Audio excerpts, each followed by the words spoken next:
अस्सलामुअलैकुम वरहमतुल्लाहि वबरकातुहू। आज बहुत ही ज़बरदस्त अच्छी कहानी लेकर आई हूँ, वीडियो को एंड तक देखना है। साजिश हो तो ऐसी। एक शख्स अपनी बीवी को लेकर मौलवी साहब के पास आया और कहने लगा, मौलवी साहब ये मेरी ज़ौजा हैं, इन पर अचानक आसेब का हमला हुआ है, शायद जिन है।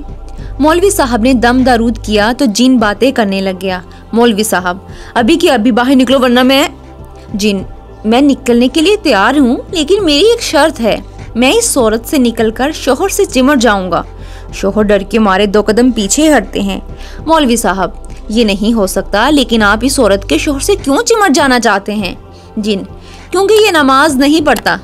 मौलवी साहब, अच्छा तुम इस तरह करो, इनकी बीवी से निकल जाओ और इनके घर के करीब रहो। इस औरत का शोहर नमाज ना पढ़े तो फिर इस शख्स से चिमट जाना। जिन, ठीक है। जिन निकल जाता है।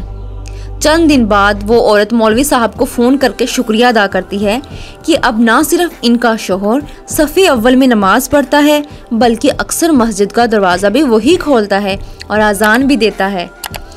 ये अतलब बाद में खुला कि इस खातून को जिन विन कुछ नहीं चढ़ा था।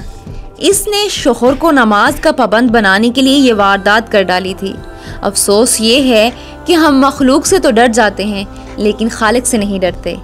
आप लोगों को मेरी ये वीडियो कैसी लगी है कमेंट बॉक्स में ज़रूर बताना है, और इस वीडियो को लाइक करना है, शेयर करना है और इस चैनल को सब्सक्राइब करना है। मिलते हैं नेक्स्ट वीडियो में, तब तक के लिए अल्लाह हाफिज़।